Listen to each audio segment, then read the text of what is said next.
नमस्कार कैंडिडेट्स, दोस्तों, मित्रों, आप सभी का स्वागत है एक और नए वीडियो के अंदर। मैं कैंडिडेट इसलिए बोल रहा हूं क्योंकि अब आप इस वीडियो के बाद एक एग्ज़ाम के लिए कैंडिडेट ही कहलाएंगे, यानी कि कैंडिडेट ही बन जाएंगे इस एग्ज़ाम के लिए।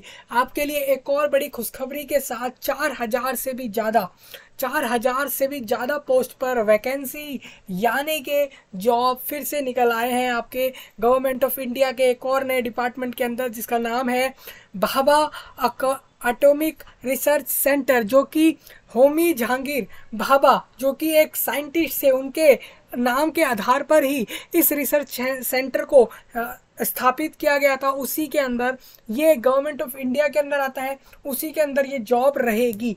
हालांकि नोटिफिकेशन जो है इसका, वो भी आपके अगर आप देखेंगे BARC यानी कि बार्क, जिसे हम शॉर्ट में बार्क बोले, तो उसकी वेबसाइट पर भी आप इस चीज़ को देख पाएंगे। ये गवर्नमेंटल वेबसाइट है, गवर्नमेंट ऑफ इंडिया की वेबसाइट है।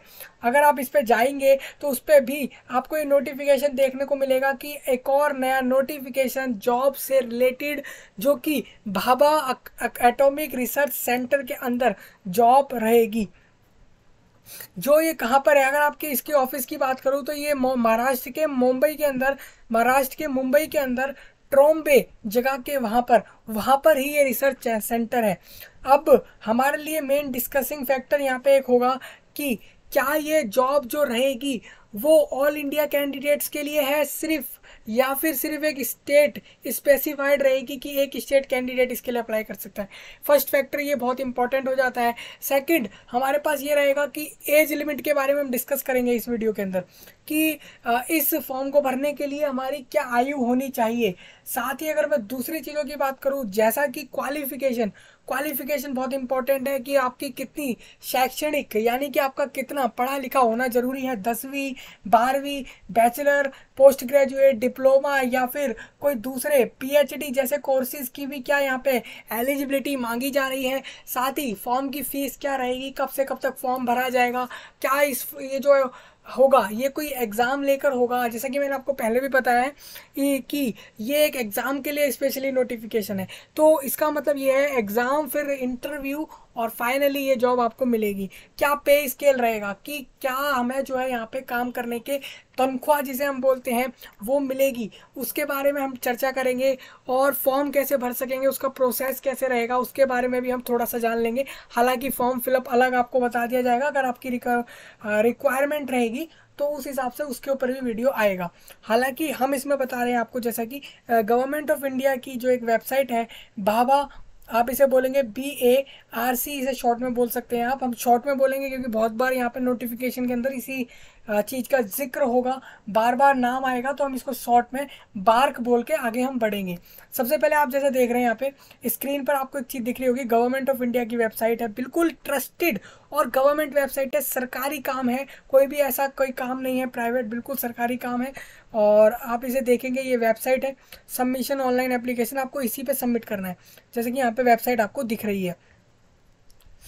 देखिए ये पूरा 23 पेजेस का नोटिफिकेशन है, पूरा डिस्कस हो जाएगा इस वीडियो में। निश्चित हो गया, आपको इस वीडियो को अच्छे से देखना है। अब देखिए किस किस चीज़ का काम रहेगा, मेनली ये भी इंपॉर्टेंट है। कौन कौन से ग्रुप है सब यहाँ पे लिखा हुआ है, पे स्केल आपको स्क्रीन में दिख ही रहा है। हम हाईलाइट करके आपको समझाने की कोशिश करते हैं। जैसे कि government strives to have a work force which reflects gender balance and women candidates are encourage to apply. मतलब कि यहाँ पे ऐसे जेंडर को बैलेंस रख के बोला गया है, मतलब कि ऐसा नहीं है कि ऐसा बोल दिया जाए कि भाई साहब सारी जॉब जो है यहाँ पे लड़कों के लिए है, लड़कियों के लिए नहीं है, या फिर औरतों के लिए है सिर्फ और आदमियों के लिए नहीं है, तो ऐसा भी नहीं होगा। अब देखिए एडवर्टाइजमेंट नंबर, और यहाँ पे मतलब कि एक हमारे पास जो नोटिस निकाला जाता है, एडवर्टाइजमेंट जो होता है, विज्ञापन जिसे हम बोलते हैं, उसका एक नंबर होता है। हर बार यूनिक नंबर रहते हैं क्योंकि एक के बाद एक नोटिस आता है।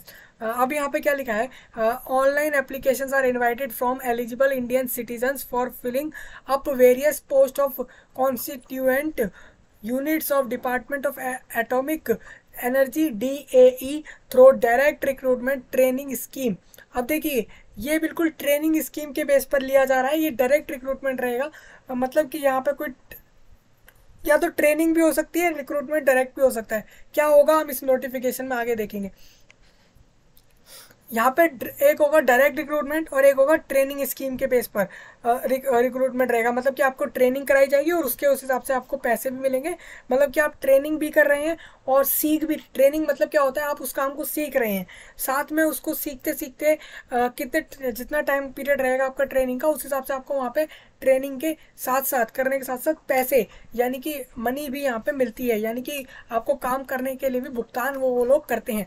साथ ही एक होगा डायरेक्ट रिक्रूटमेंट, यानी कि यहाँ पे कोई ट्रेनिंग नहीं रहेगी, यहाँ पे या तो एग्जाम और इंटरव्यू हो सकता है या फिर डायरेक्ट आपके एलिजिबिलिटी क्वालिफिकेशन को देख के भी हो सकता है, वो इस नोटिफिकेशन में आगे पता लगेगा। अब देखिए कब से कब तक फॉर्म भरे जाने हैं और कौन कौन भर सकता है। तो इंडियन सिटीजन्स, मतलब कि सारे इंडियंस अगर वो इस एलिजिबिलिटी को फुलफिल करते हैं जो हम आगे डिस्कस करने वाले हैं, तो वो इस फॉर्म को भर सकते हैं। अब मेन ये है कब से कब तक भरेंगे, तो इसको 24 अप्रैल से लेकर 22 मई तक भरना है, पूरा 1 मंथ का समय। अगर आप देखें इस चीज़ को तो यहाँ पे 24 इसलिए नहीं हुआ क्योंकि आप देखेंगे तो यहाँ पे आपका अप्रैल का मंथ है और अप्रैल के बाद आप अगर देखेंगे तो मई के अंदर 22 डेज वहाँ हो गए और समथिंग 1 वीक यहाँ पे भी आपका इस मंथ में हो रहा है। तो इस तरीके से आप देख रहे होंगे कि टोटल यहाँ पे आपको ऑलमोस्ट 1 मंथ यहाँ पे मिल रहा है। ओपनिंग डेट और टाइम भी लिखा हुआ है कि सुबह 10 बजे से फॉर्म भरना चालू होगा और 22 मई में रात के 12 बजे तक, 12 से 1 मिनट पहले वो फॉर्म, जैसे ही मतलब नया डेट लगेगा उससे पहले पहले ये चीज़ क्लोज हो जाएगी। एक होगा डायरेक्ट रिक्रूटमेंट और एक होगा ट्रेनिंग स्कीम, यानी कि स्टाइपेंड, मतलब कि आपको काम करने के साथ साथ पैसे मिलना, उसको हम ये बोल देते हैं ट्रेनिंग। तो यहाँ पे आप देख सकते हैं तो दोनों तरीके से होगा। आप चाहें तो दोनों के लिए भी अप्लाई कर सकते हैं, एक के लिए भी अप्लाई कर सकते हैं, ये हम आगे जानेंगे। कैंडिडेट्स मेरे ख्याल से अगर मेरे से पूछे तो शायद हर एक कैंडिडेट दोनों के लिए अप्लाई कर सकता है, लेकिन एक्चुअल में लेगा एक ही जॉब क्योंकि दोनों एक साथ नहीं होंगे। अब देखिए एक होगा आपका पोस्ट, अगर डायरेक्ट रिक्रूटमेंट में बात करूँ, एक होगा टेक्निकल ऑफिसर, जो कि एक होगा साइंटिफिक असिस्टेंट और एक होगा टेक्नीशियन। नंबर ऑफ वैकेंसी की बात कर लें तो अगर टेक्निकल ऑफिसर की बताऊं आपको तो यहाँ पे नंबर ऑफ वैकेंसी 181 है। साइंटिफिक असिस्टेंट की 7 वैकेंसी है, मतलब 7 लोगों को लिया जाएगा इस पोस्ट के लिए। टेक्नीशियन के लिए 24 कैंडिडेट्स को लिया जाएगा। अब क्लासिफिकेशन की आपको बता देता हूँ, अगर आप देखेंगे तो आपको इतना पता होना चाहिए कि ग्रुप वाइज होता है जो हमारे पास क्लासिफिकेशन। ग्रुप से आप समझ सकते हैं पद, पद का औहदा क्या रहेगा, मतलब कि किस लेवल पे आपका काम रहेगा। आपकी अगर जैसे डिमांड बात करें कि अगर आपके ऊपर के आपके आपके पास अगर आप सीनियोरिटी कितनी रहेगी तो ग्रुप ए वाले ऊपर आएंगे, फिर बी आएगा, फिर सी आएगा, इस तरीके से। तो टेक्निकल ऑफिसर यहाँ पे ग्रुप ए में है, यानी कि सबसे ज़्यादा पे स्केल टेक्निकल ऑफिसर का है, जो कि 56,100 रुपीज़ मिलेंगे एंट्री पे, मतलब कि लगते के साथ ही मिलने वाले इतने। साइंटिफिक असिस्टेंट को 35,400 मिलेंगे, टेक्नीशियन को 21,700 मिलेंगे। अब देखिए ट्रेनिंग स्कीम के अंदर अगर देखें तो कैटेगरी 1 कैटेगरी 2 तो हैं, दोनों कैटेगरी आगे डिस्कस करेंगे क्या अलग अलग इनके बारे में बात हो रही है। कैटेगरी 1 में 1216 वैकेंसी है, कैटेगरी 2 में ज़्यादा वैकेंसी है। अगर मैं इन सबको कंबाइन करूं तो यहाँ पे कैटेगरी 2 जो कि ट्रेनिंग स्कीम में रहेगा उसके अंदर ही 2,946 वैकेंसी है। फर्स्ट ईयर में आपको 20,000 मिलेगा। अब ये पर मंथ है, ये पूरे ईयर का है, लेकिन पूरे ईयर का तो हो नहीं सकता है, पर मंथ ही होगा शायद से। कैटेगरी 2 में यहाँ पे 22,000 सेकेंड ईयर में मिलेंगे कैटेगरी 2 वालों को ट्रेनिंग स्कीम में। अब इसी से रिलेटेड और आगे बढ़ते हैं, इसी के अंदर details of vacancies in various discipline trades requisite educational technical qualification and reservation in various categories are given below. आपको देखिए नीचे दिया गया है किस किस पोस्ट की क्या क्या वैकेंसी है, कितनी किसके लिए रिजर्वेशन है, सारा कुछ बताया गया है। डायरेक्ट रिक्रूटमेंट में आपका अगर देखें तो टेक्निकल ऑफिसर के लिए जो जॉब है उसमें ऑनलाइन एप्लीकेशन जो है वो आपको भरनी है इस पोस्ट के लिए। अपनी क्वालिफिकेशन को देखते हुए क्वालिफिकेशन यहाँ पे मांगी गई है, सच एज MSc हो सकता है, मतलब मास्टर इन साइंस, या फिर MLIB यानी कि मास्टर इन लाइब्रेरी, BE और BTech bachelor of technology from a recognised university, या फिर किसी बोर्ड से of technical education of central government का हो सकता है, स्टेट गवर्नमेंट का भी हो सकता है। अब एक और चीज़ है यहाँ पे पोस्ट कोड, आप देखेंगे यहाँ पे अलग अलग पोस्ट के कोड बताए गए हैं। टेक्निकल ऑफिसर के लिए अलग अलग पोस्ट कौन कौन से रहेंगे। टेक्निकल ऑफिसर आपका हो सकता है एक तो bioscience, life science, biochemistry, micro biology, biotechnology. अगर इन सब में देखें तो यहाँ पे सिर्फ एक वैकेंसी ईडब्ल्यूएस कैंडिडेट के लिए फिक्स रहेगा। कोई कैंडिडेट अगर ईडब्ल्यूएस से है तो वो इस वैकेंसी को ले सकता है, इस पोस्ट को ले सकता है, और कैंडिडेट्स नहीं ले सकते। सेम केमिस्ट्री, टेक्निकल ऑफिसर में केमिस्ट्री के लिए आप देखेंगे तो एससी कैंडिडेट के लिए 1 है, ओबीसी के लिए 3 है, और यूआर यानी कि अनरिजर्व कैटेगरी के लिए 5 है। अब देखिए हर पोस्ट वाइज लिखा हुआ है क्वालिफिकेशन। अगर आप इस वाली पोस्ट की बात करें तो इसमें लिखा हुआ है कि एमएससी होना चाहिए इनमें से किसी भी फील्ड के अंदर। केमिस्ट्री की पोस्ट के लिए एमएससी केमिस्ट्री पास होना चाहिए और 60% मार्क्स होने चाहिए। इस तरीके से आपको देख लेना है, आप जिसके लिए भी अप्लाई करेंगे उसकी यहाँ पे क्वालिफिकेशन लिखी है राइट साइड में, और लेफ्ट हैंड पे उस पोस्ट का नाम लिखा हुआ है। देखिए यहाँ पे कितनी तरह की हैं।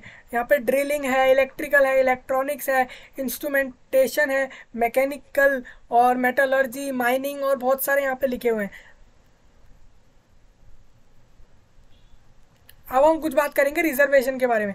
देखिए यहाँ पे बता भी दिया गया है कि एससी मतलब स्केड्यूल कास्ट, एसटी मतलब कि स्केड्यूल ट्राइब, ओबीसी यानी कि अदर बैकवर्ड कास्ट, ईडब्ल्यूएस मतलब इकोनॉमिकली वीकर सेक्शन, यूआर मतलब अनरिजर्व। हिंदी में बोले तो अनुसूचित जाति, जनजाति, या फिर अदर बैकवर्ड कास्ट यानी कि माइनॉरिटी, और ईडब्ल्यूएस यानी कि पिछड़ा, सॉरी ओबीसी में पिछड़ा वर्ग हो जाएगा, और अनरिजर्व कैटेगरी नॉर्मल जो कैंडिडेट्स होते हैं सारे उसके अंदर आते हैं अगर उनके पास सर्टिफिकेट नहीं है अपने कास्ट का। तो साथ ही ईडब्ल्यूएस कैंडिडेट तो आपको पता ही है। तो इस तरीके से फिजिक्स में आप देख सकते हैं एक वैकेंसी रिजर्व रहेगी जिसका लॉ विजन है उस कैंडिडेट के लिए, पर्सन विद बेंचमार्क डिसेबिलिटी के लिए। सेम इसी तरीके से एग्री आर्किटेक्चर के अंदर देखें तो हार्ड ऑफ हियरिंग मतलब कि सुनने में दिक्कत होना, तो उसके लिए उस कैंडिडेट के लिए भी एक वैकेंसी यहाँ पे फिक्स है इस पोस्ट के लिए। सेम बता भी दिया गया किस पोस्ट के लिए किसके लिए रिजर्वेशन है। हार्ड ऑफ हियरिंग मतलब person having 60 decibels of 70 decibel hearing loss in speech frequency loss of. देखिए यहाँ पे कुछ फ्रीक्वेंसी के बारे में बताया हुआ है भाई, फ्रीक्वेंसी के हिसाब से आपका हियरिंग का मतलब कुछ भी सुनने का डिपेंड करता है। विजन का भी होता है, आपका विजन का आप देखेंगे तो ये बाय डिवाइडेड इस तरीके से होता है, डिविजिबल में होता है, जैसे कि 6/18 और 20/60 इस तरीके से होता है, तो वो आपको यहाँ देखने को मिल रहा है। साइंटिफिक असिस्टेंट की बात करता हूं मैं। साइंटिफिक असिस्टेंट के लिए जो कि ग्रुप बी की जॉब है, सेम इसके लिए आपसे बोला जा रहा है आपका फूड टेक्नोलॉजी और होम साइंस न्यूट्रिशन वाले पोस्ट के लिए आपका बीएससी फूड टेक्नोलॉजी में या फिर होम साइंस में न्यूट्रिशन में पास होना चाहिए 60% मार्क्स के साथ। अब इस तरीके से आपको देख लेना है, यहाँ पे बॉयलर अटेंडेंट का लिखा हुआ है टेक्नीशियन के लिए, जिसमें यहाँ पे आपकी उसकी क्वालिफिकेशन लिखी हुई है। तो इस तरीके से क्वालिफिकेशन है। ट्रेनिंग स्कीम में आपका कैटेगरी 1 था और कैटेगरी 2, 2 कैटेगरीज थे, दोनों की अलग अलग एलिजिबिलिटी है। आप अगर देखेंगे यहाँ पे तो केमिस्ट्री के लिए अलग एलिजिबिलिटी है, बीएससी केमिस्ट्री होनी चाहिए with chemistry as major subject, मतलब कि मेन सब्जेक्ट केमिस्ट्री होना चाहिए, एंड फिजिक्स मैथमेटिक्स इनमें से कोई भी एक सब्जेक्ट और हो सकता है। तो इस तरीके से ये पूरा यहाँ पे लिखा हुआ है कितने वैकेंसी हैं और वो सारा कुछ, तो आप इस तरीके से देख लेंगे जिसके लिए भी आपको अप्लाई करना हो आपके एलिजिबिलिटी के हिसाब से। डिसेबल कैंडिडेट के लिए बता दिया गया है, सेम ट्रेनी वाले के लिए भी कि किसके लिए कितनी वैकेंसी फिक्स है कि उनको मिलेंगे जो कि डिसेबल कैंडिडेट्स होते हैं। अलग अलग कंडीशंस होती है डिसेबल कैंडिडेट्स की, जैसे कि किसी को हियरिंग में दिक्कत होना, किसी को विजुअली मतलब कुछ देखने में, किसी को चलने में, और इस तरीके से बहुत सारे डिसेबिलिटी होते हैं। तो देखिए हमने एलिजिबिलिटी की बात कर ली है यहाँ पे, और हमने ये भी बात कर ली कौन कौन से पोस्ट होंगे, किस तरीके से वैकेंसी होगी, रिजर्वेशन कैसे रहेगा, सारा कुछ यहाँ पे बात हो गई है इसी से रिलेटेड। फिजिकल स्टैंडर्ड की बात कर लेते हैं। एप्लीकेबल टू ट्रेनिंग स्कीम के लिए अगर आप अप्लाई कर रहे हैं तो आपका 160 सेंटीमीटर और मिनिमम वेट 45.5 kg होना चाहिए। रिलैक्सेबल अगर होगा कैंडिडेट के लिए, इज अदरवाइज मेडिकली फिट। अगर रिलैक्सेशन होगा तो हम आगे देखेंगे, हालांकि ये फिक्स है नॉर्मल कैंडिडेट के लिए। एज लिमिट की बात कर लेता हूँ। एज जिस डेट पर फॉर्म क्लोज हो रहे हैं, यानी कि 22 मई को फॉर्म क्लोज हो रहे हैं, तो तब तक के हिसाब से आपकी एज देखी जाएगी, क्या एज तब तक आपकी हो रखी है। अगर टेक्निकल ऑफिसर के लिए अप्लाई कर रहे हैं तो 18 मिनिमम होगी और 35 मैक्सिमम होगी। सेम इसी तरीके से साइंटिफिक असिस्टेंट के लिए आपकी 30 मैक्सिमम है और टेक्नीशियन के लिए 25 मैक्सिमम है। यहाँ पे ये भी लिख दिया गया है, देखिए साथ में डेट भी दे दी गई है यहाँ पे, जैसे कि यहाँ पे 23 मई दे दी गई है, और 23 मई 1998 के पहले का कैंडिडेट ना हो और 2005 के बाद का कैंडिडेट ना हो, क्योंकि 5 के बाद का कैंडिडेट होगा तो वो 18 से नीचे होगा, और इससे पहले का होगा 1988 से पहले का होगा तो वो 35 से बड़ा होगा। तो इस तरीके से आपको एज की भी डिटेल्स यहाँ पे दी गई है डेट के साथ। सेम इसी तरीके से ट्रेनिंग स्कीम वाला देखेंगे अगर आप, तो दोनों में एक में 19 है और एक में 18 मिनिमम एज है, और मैक्सिमम एक में 20 है और एक में 22 है।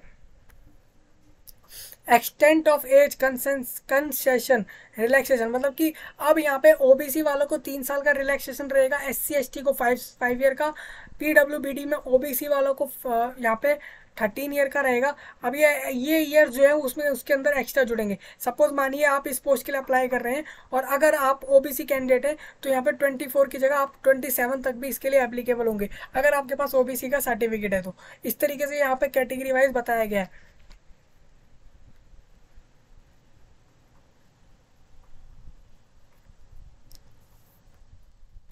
सिलेक्शन मेथड, अब सिलेक्शन होने कैसे वाला है इन पोस्ट के लिए वो बात कर लेते हैं। Selection will be on the basis of performance in the interview in case the response is more this centre reserve the right to restrict the number of candidate to be called for interview by conducting computer based screening test in the concerned discipline on all India basis. The decision of this center is this regard will be final. अब देखिए यहाँ पे क्या होगा, interview basis पे आपका selection होगा technical officer के लिए। सेम यहाँ पे साइंटिफिक ऑफिसर, देखिए सबके लिए अलग अलग लिखा हुआ है, साइंटिफिक ऑफिसर और कैटेगरी 1 ट्रेनिंग वालों में कंप्यूटर बेस्ड स्क्रीनिंग टेस्ट होगा, जो कि 1 घंटे की समय सीमा रहेगी उसकी। Will be conducting on all India basis and will comprise of 40 multi, अब देखिए 40 मल्टीपल चॉइस क्वेश्चन रहेंगे, चॉइस ऑफ 4 ऑप्शन, 4 ऑप्शन आपको मिलेंगे, 3 मार्क्स आपको यहाँ पे अवार्ड किए जाएंगे करेक्ट आंसर के लिए, और 1 मार्क्स गलत आंसर करने पर काटा जाएगा MCQ के अंदर, जो कि साइंटिफिक असिस्टेंट और कैटेगरी 1 ट्रेनिंग वाले पोस्ट के लिए रहेंगे।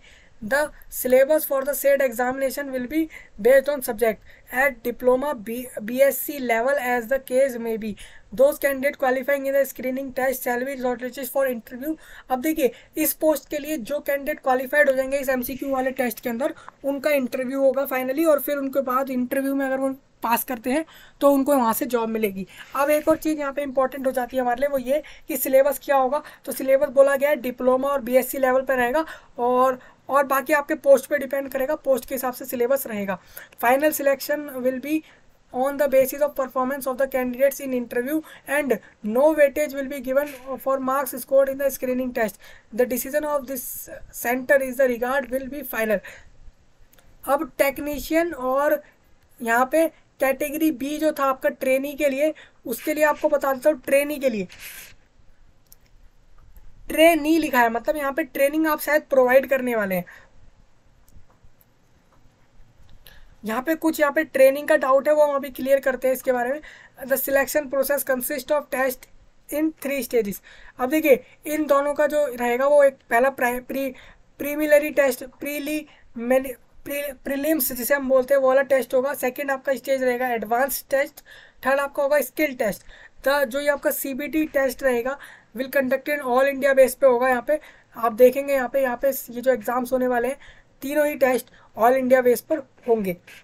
अब इसकी बात कर लेते हैं हम पहला प्रीलिम्स टेस्ट के लिए। तो screening test of consisting of 50 multiple choice questions होंगे। इसके अंदर 1 घंटे का समय होगा। सब्जेक्ट यहाँ पे मैथमेटिक्स, साइंस और जनरल अवेयरनेस रहेंगे। 20, 20 और 10 इस तरीके से क्वेश्चंस रहेंगे।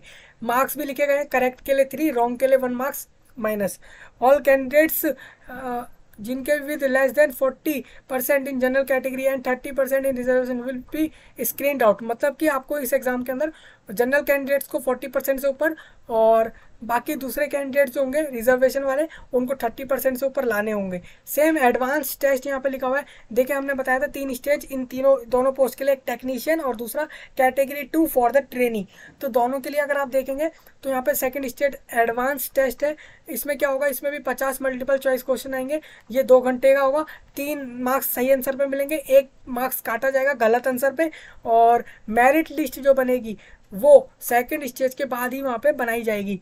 जो आपके सेकंड स्टेज में मार्क्स आएंगे उसके बेस पे, मतलब कि स्टेज 1 सिर्फ क्वालिफाइड करना है और स्टेज 2 के बेस पे मेरिट बनने वाली है और 3 उसके बेस पर ही स्किल टेस्ट होगा।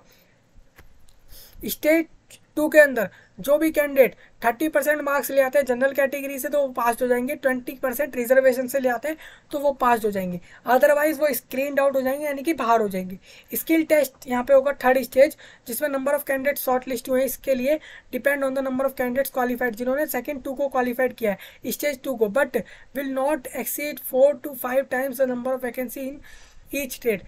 लेकिन वो 4 से 5 गुना, जैसे मतलब जितनी वैकेंसी उस पोस्ट के लिए बताई गई है उससे 4 से 5 गुना अगर आप देखें तो उससे ज़्यादा नहीं होनी चाहिए। सपोज मानिए जो आपका जो टेक्नीशियन और दूसरा कैटेगरी 2 के लिए ट्रेनी की पोस्ट थी, इसमें अगर कैंडिडेट की संख्या, क्वालिफाइड की संख्या, स्टेज 2 वाली संख्या जो है वो सपोज मान लीजिए 100 वैकेंसी थी इन दोनों पोस्ट के लिए और 500 भी हैं तो ठीक है, उससे ज़्यादा होते हैं तो वो चीज़ वहाँ पे उनको हटाना पड़ेगा, उनको कम करना पड़ेगा, सिलेक्शन करना पड़ेगा, वहाँ पे बेस्ट वालों का सिलेक्शन होगा।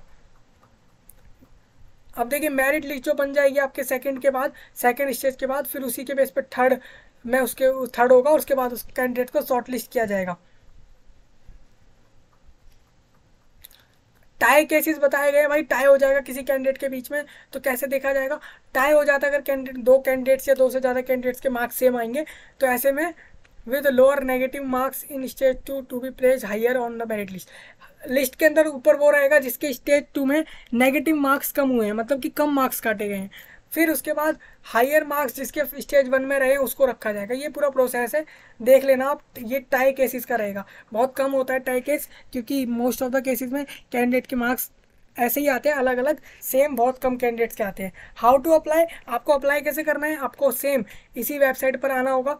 BARC की ऑफिशियल वेबसाइट है, आपको BARConlineexam.com इस वेबसाइट पर आप आएंगे तो यहाँ से इस चीज़ को आसानी से अप्लाई कर पाएंगे। यहाँ पे आपको क्या करना है, एक फोटोग्राफ रेडी रखना है, डॉक्यूमेंट सारे सर्टिफिकेट्स रेडी रखने हैं और पर्सनल डिटेल्स आपको सारी पता होनी चाहिए। अपलोड करना है आपको recent front facing passport size photograph with proper plain background, मतलब बिल्कुल पीछे कोई ऐसा बैकग्राउंड ना हो जिस पर कोई डिज़ाइन बन रहा हो, कुछ लिखा हुआ हो, ऐसा नहीं होना चाहिए, बिल्कुल प्लेन होना चाहिए। साथ में एक valid email ID, mobile number चाहिए होगा आपको इसके लिए अप्लाई करने के लिए। कैंडिडेट एडमिट कार्ड यहीं से डाउनलोड कर पाएंगे साइट से ही। अब साइज़ क्या होगा फोटोग्राफ और सिग्नेचर का, इमेज को हम फोटोग्राफ बोल देते हैं, उसका साइज़ होता है 1, अगर आप देखें पिक्सल में यहाँ पर साइज़ लिखा हुआ है, ये साइज़ लिखा है, फॉर्मेट लिखा है JPEG और JPG दोनों फॉर्मेट हो सकते हैं और 50 KB से ज़्यादा नहीं होना चाहिए। सिग्नेचर में भी सेम लिखा है 20 KB से ज़्यादा नहीं होना चाहिए। तो ये कुछ इंपॉर्टेंट चीज़ें, आपको एक आईडी प्रूफ रेडी रखना होता है, फोटोग्राफ, सिग्नेचर, सर्टिफिकेट्स, क्वालिफिकेशंस के सर्टिफिकेट्स, बस इतना होता है और आप फाइनली अप्लाई कर पाते हैं। एप्लीकेशन फ़ीस की बात कर लेते हैं। हर पोस्ट की अलग अलग फ़ीस रहेगी। टेक्निकल ऑफिसर की पोस्ट के लिए 500 फीस है और साइंटिफिक असिस्टेंट के लिए 150 रुपीज़ फीस है, टेक्नीशियन के लिए 100 रुपीज़ फीस है। इस तरीके से आपको फ़ीस पे करनी है। और यहाँ पे टेक्निकल ऑफिसर और साइंटिफिक असिस्टेंट में दोनों में बोला जा रहा है, उसमें SC ST और PWBD एंड वुमेन के लिए फ़ीस रहेगी।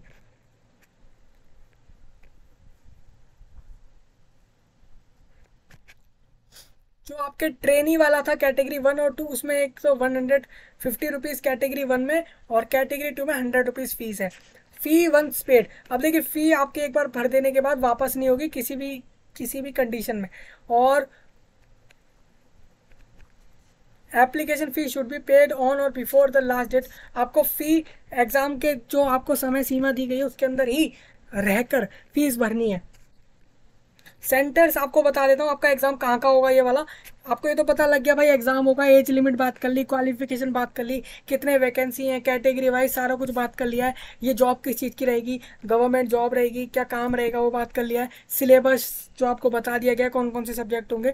Examination will be conducted at various cities, जैसे कि अगरतला, अहमदाबाद, इलाहाबाद, अमरावती और अमृतसर,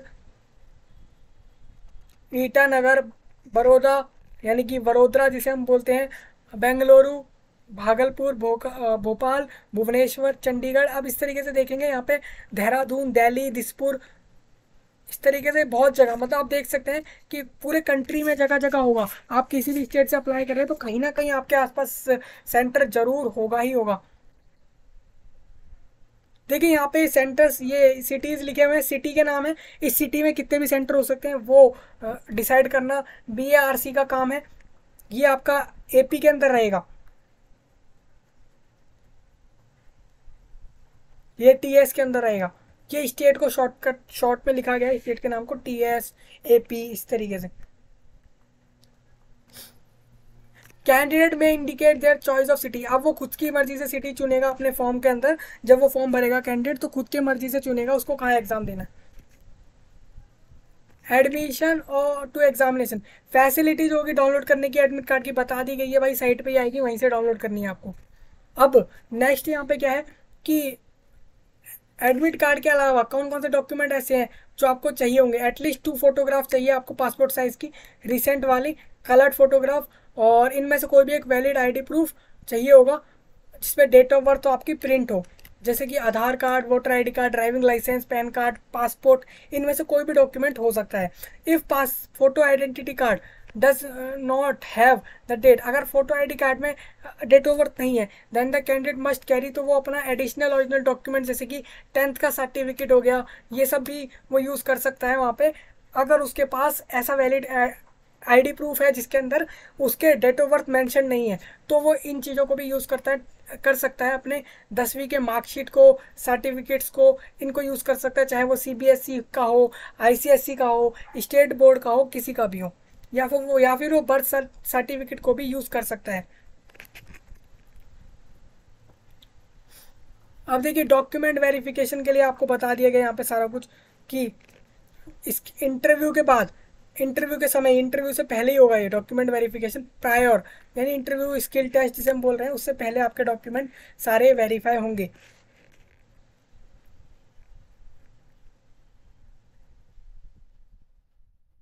सारा कुछ, अगर कोई कोई डिसेबिलिटी कैटेगरी में है तो भाई वो डिसेबिलिटी सर्टिफिकेट रेडी रखना है उस कैंडिडेट को, क्योंकि ये सब आपसे इंटरव्यू के समय या उससे पहले देखे जाने वाला है, वो यहाँ बताया गया है। एक्शन बोला गया कैंडिडेट के ऊपर अगर उसने मिसकंडक्ट, मतलब कि उसने ऐसी कोशिश करी कि भाई वो एग्ज़ाम सही से नहीं दे रहा है, कोई खेद डाल रहा है एग्ज़ाम के दौरान, या फिर वो एग्ज़ाम ऐसे ही मज़े में दे रहा है कुछ अपने, या फिर वो कोई दूसरा कैंडिडेट बन के दे रहा है, कोई कैंडिडेट अप्लाई कर रहा है दे कोई और कैंडिडेट रहा है, या कोई भी दूसरी ऐसी कंडीशन जो नॉर्मल नॉर्मल फॉर्मेट में नहीं चल रही है, तो उसके खिलाफ एक्शन हो सकते हैं।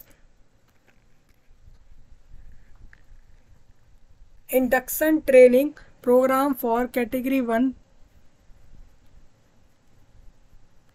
अब देखिए यहाँ पे ट्रेनिंग के बारे में बता दिया गया है। इंडक्शन ट्रेनिंग प्रोग्राम जो कि कैटेगरी 1 वालों के लिए है और सेम कैटेगरी 2 वालों के लिए आपको बता दिया गया है। Selected candidate will be given 2 years training at various TAE unit situated across the country as prescribed recruitment requirements in various aspects of relevant disciplines states as per prescribed syllabi of each discipline, trade and more, and for meeting stringent requirements of the department. The candidates will not have any choice or option for any particular training program, training place. मतलब यहाँ पे क्या बोला गया है, यहाँ पे बोला गया है आपको 2 साल की ट्रेनिंग के लिए फिक्स्ड होना पड़ेगा किसी भी DAE के यूनिट के ऊपर, मतलब कि जहाँ पर भी ये सिचुएटेड रहेगा आपका BARC का, जहाँ पर भी आपका सेंटर होगा इस BARC का, वहाँ पर एटॉमिक रिसर्च सेंटर का इसका जो सेंटर होगा आपके कंट्री में, जहाँ जहाँ पे भी ऑफिस होंगे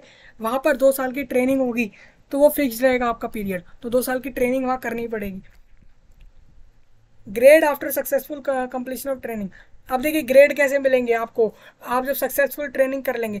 upon successful completion of training, trainees will be, जो ट्रेनिंग ले रहे हैं, ट्रेनीज मतलब जाता है ट्रेनिंग लेने वाले, will be consider for absorption in the following grade at the time of appointment depending on their performance during the period. अब ट्रेनिंग के दौरान आपका जो पीरियड रहेगा उसके हिसाब से डिपेंड किया, उसके उस पर डिपेंड करेगा। And interview to be held at the end of training, training जब खत्म होगी 2 साल की तो उस समय पे आपका वहाँ पर एक इंटरव्यू लिया जाएगा। उस दौरान बताया जाएगा आपका कैसा परफॉर्मेंस रहा 2 साल का, उस हिसाब से आपको वहाँ पे जो है पैसा जो आपको वहाँ से मिलेंगे। जैसे कि लेवल 7 का मिलेगा ऐसी साइंटिफिक असिस्टेंट को, जो कि कैटेगरी 1 में। अब ट्रेनी में आप देखें तो साइंटिफिक असिस्टेंट की जो पोस्ट है उसमें अगर कोई ट्रेनिंग के लिए गया है 2 साल के लिए, तो उसको एंट्री पे इतना मिल जाएगा। ट्रेनिंग के बाद उसको एंट्री मिलते ही इतना मिलने वाला है, इतने रुपीस मिलेंगे। सेम इस तरीके से दूसरी पोस्ट का भी लिखा हुआ है। यहाँ पे बॉन्ड लिखा है, मतलब क्या है, selected candidate will have to execute a bond to complete the training and to serve constituent unit of DAE for a period of 3 years after absorption. A trainee who fails to complete the training or and serve the department for 3 years after absorption will be liable to pay the government a sum equivalent to aggregate amount of stipend and book allowance received by him her during the period of training along with interest thereon. मतलब देखिए आपको बोला गया भाई जो candidate नहीं पूरा कर पाएंगे ट्रेनिंग तो उनको कोई फ़ायदा नहीं मिलेगा, जो पूरा करेंगे उनको ही मिलेगा। ये जो ऊपर आपको यहाँ पे बताया गया है एंट्री पे जनरल कंडीशंस बताए गए हैं भाई कि कौन कौन अप्लाई कर सकता है, कितने वैकेंसी हैं, और बाकी सारा डिटेल यहाँ पे लिखा हुआ है। जो कुछ इंपॉर्टेंट पॉइंट्स यहाँ पे डाले गए हैं।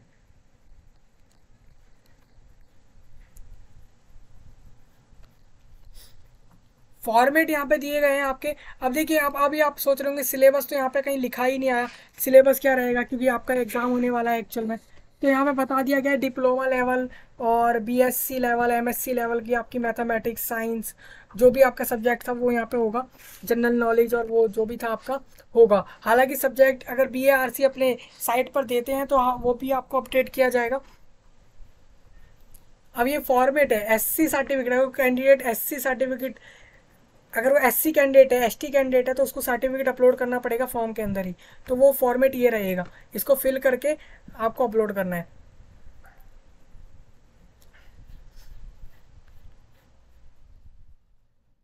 ये ओबीसी कैंडिडेट का सर्टिफिकेट रहेगा, उसका फॉर्मेट इस तरीके से रहेगा। हर कैटेगरी वाइज सर्टिफिकेट का फॉर्मेट अलग है, अलग अलग तरीके से फिल करा जाएगा। उस कैंडिडेट को उस कैटेगरी में उस तरीके से अपना फॉर्म फिल करना है। इनकम एसेट, ये इनकम सर्टिफिकेट का फॉर्मेट है। ये डिसेबिलिटी सर्टिफिकेट रहेगा, आप देख लीजिए यहाँ पे फोटोग्राफ अपलोड करेंगे, डेट डालेंगे, सर्टिफिकेट नंबर डालेंगे अपना। आपके पास अगर जो सर्टिफिकेट होगा उसका नंबर आपको यहाँ डालना है। ये चीज़ फिल करके आपको सबमिट करनी है फॉर्म के अंदर ही, अगर आप उस कैटेगरी में हैं तो।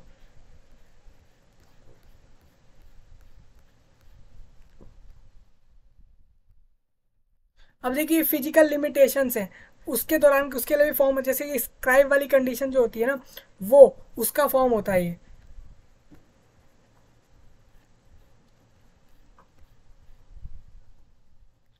अगर देखिए आपका खुद का स्क्राइब है, एक तो वो लोग खुद भी आपको प्रोवाइड करते हैं कहीं ना कहीं, कोई प्रोवाइड ही करता है। हालांकि गवर्नमेंट एग्जाम में होता है ऐसा कि प्रोवाइड किया जाता है स्क्राइब, लेकिन यहाँ पे आप अगर देखेंगे तो इस वाले आप खुद का भी स्क्राइब यहाँ पे अलाउड करवा सकते हैं इस फॉर्म को भर के। स्क्राइब कैंडिडेट को पता होगा अच्छे से, जो बेंचमार्क डिसेबिलिटी वाले कैंडिडेट्स होंगे उनको अच्छे से ये बात पता होगी। तो इस तरीके से ये पूरा नोटिफिकेशन था। फॉर्म जो है वो परसों से चालू हो जाएंगे, 24 अप्रैल से फॉर्म भरना चालू हो रहे हैं। आप फॉर्म भरेंगे फाइनली और इसके लिए अप्लाई कर पाएंगे आसानी से। हमने एलिजिबिलिटी की बात करी है, फीस की बात करी है, हर एक चीज़ की बात करी है। कोई शायद यहाँ पे डाउट अब नहीं बच रहा होगा। तो वीडियो को कर रहे हैं अब एंड, और फिर मिलेंगे नए टॉपिक में नए अपडेट के साथ। और ये देखिए वैकेंसी काफ़ी अच्छे ह्यूज अमाउंट में, अगर आपसे बात करूँ मैं, अगर आप यहाँ पे देखेंगे तो अगर आप इन्हीं को देख लेंगे तो यही टोटल आपके 4000 के ऊपर पहुँच जाएंगे। और बाकी इनको इंक्लूड करेंगे तो समथिंग अगर आप देखें तो 4300 400 के लगभग ये वैकेंसी टोटल नंबर्स के अंदर हैं। मतलब इतने लोगों को जॉब मिलेगी, यहाँ से फिक्स्ड रहेगा, इतने को तो मिलेगी मिलेगी, क्योंकि इतने स्थान वहाँ पे खाली हैं। बाकी एक्स्ट्रा जो है वो अप्लाई करेंगे जितने कैंडिडेट, वो उनके ऊपर डिपेंड करता है कितने अप्लाई करने वाले हैं। तो ये पूरा प्रोसेस है। लास्ट डेट 22 मई है। और ठीक है, फिर कर रहे हैं हम इस वीडियो को एंड, और मिलेंगे नई वीडियो में। तब तक के लिए आप सभी का धन्यवाद।